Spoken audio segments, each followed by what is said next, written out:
U ljetnoj sezoni obično pribjegavamo raznim trikovima da izbjegnemo gužvu. Tako smo mi u ponedjeljak probali krenuti na more jer čovjek smatra da su već svi otišli. Međutim, onda krene kobasica gužva od negdje Jankomira do Lučkog, pa poslije Lučkog prema Bosiljevu itd. Mi smo smislili jednu alternativnu rutu, budući da na more i nije toliko napeto. Iza nas je Opel Grandland napucan do čepa sa opremom, a mi idemo na rutu od 1000 km. Zagreb-Beograd, Beograd-Niš, Niš-Skoplje. Idemo na Ohrid. Polazno mjesto je simbolično mjesto u Podsusedu, pokraj ovog betonskog stečka za kojeg vjerujem da niste znali što je i kome služi. Na ovoj tabli nalazi se poprilično bitna poruka, a budući da nema baš kontrasta i da je malo teško za pročitati, ja sam si to stavio na telefon. Pa kaže ovako: u drugoj godini prvog petogodišnjeg plana frontovci grada Zagreba u čast četverogodišnjice oslobođenja Beograda, glavnog grada FNRJ, pod vodstvom komunističke partije i druga Tita, izgradili su od 1.9. do 15.10.1948. godine dobrotvornim radom 10,5 km autoputa Bratstva i jedinstva. Na ovim radovima učestvovalo je 81.000 frontovaca koji su dali 42 milijuna radnih sati, te time uštedili svom narodu i državi 64 milijuna dinara. Zagreb, 17.10.1948. godine. Pa krenimo.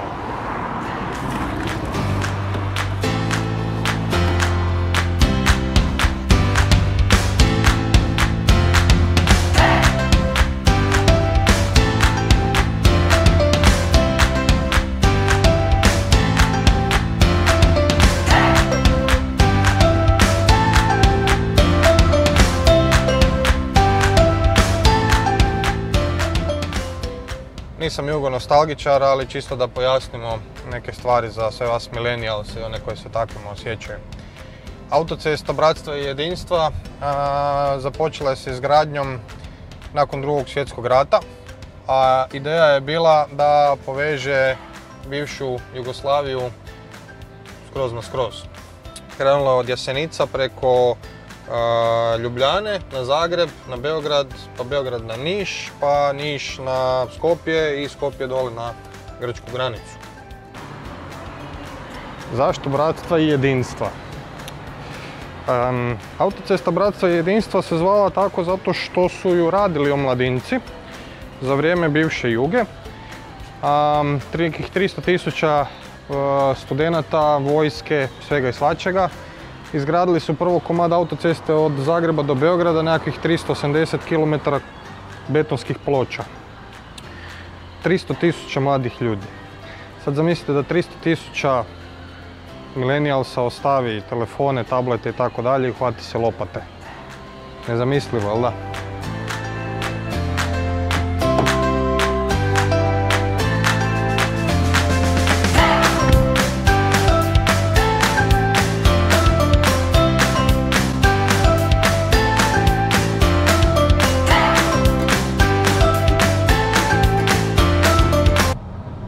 Došli u Srbiju.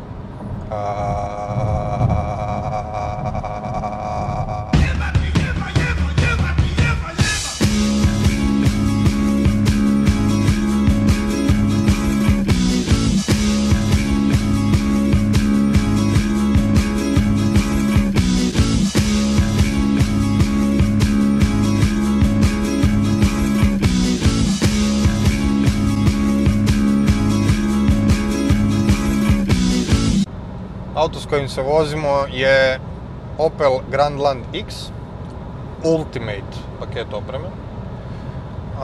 Ultimate paket opreme košta nekih 263-4 tisuće kuna.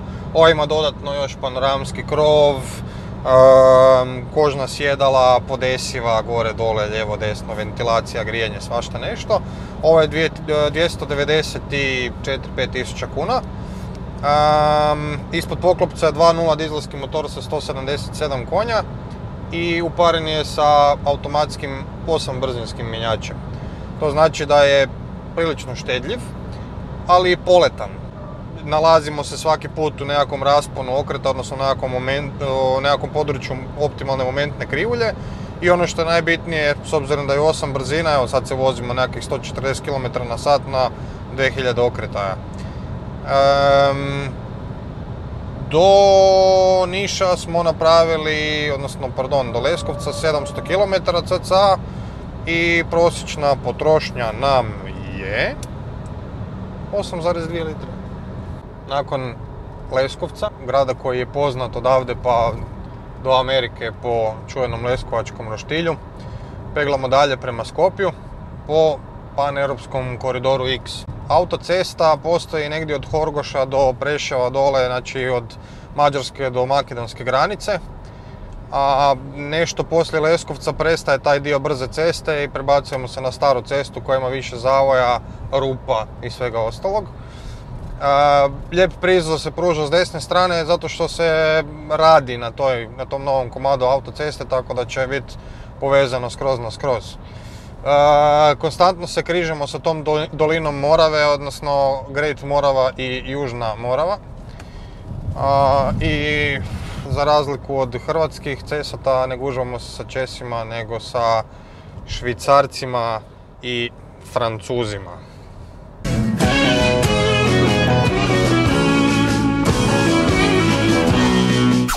Vozim se tu od Leskovac, idem prema Skopje, bio sam u St. Gallen, bio sam u Pariđi, Saint-Germain sam bio.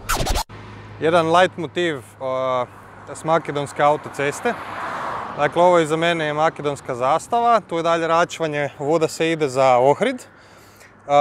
U ovom smjeru je ulazak u Skopje, odnosno izlazak s autoceste za Skopje. A ovdje iza mene, samo malo, su krave na autocesti.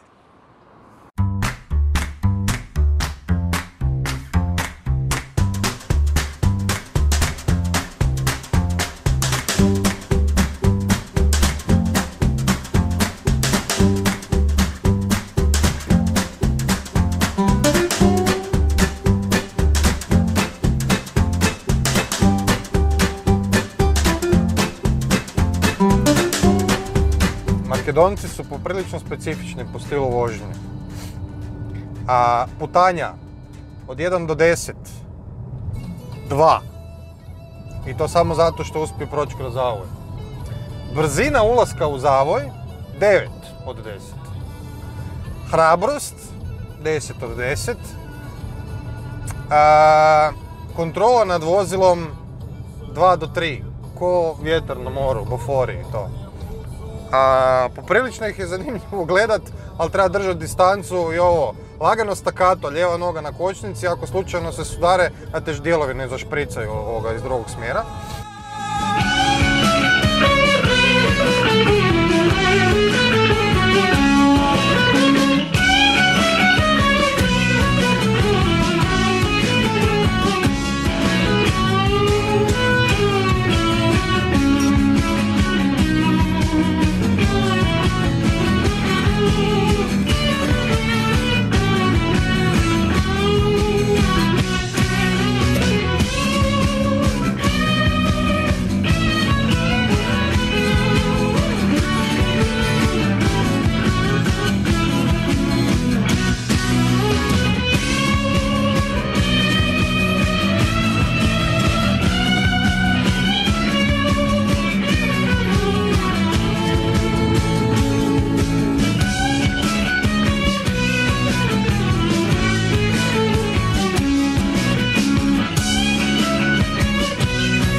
Evo nas u smiraj dana, na kraju našeg road tripa, odnosno evo nas na Ohridu.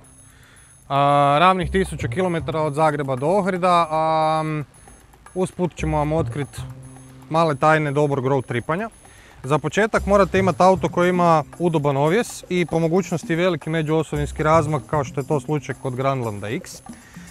Nakon toga i možda i najbitnija stvar, visoki mesnati profil gume. Ovo su 235/50 19 sola kotači i uz to morate imati jako dobra sjedala.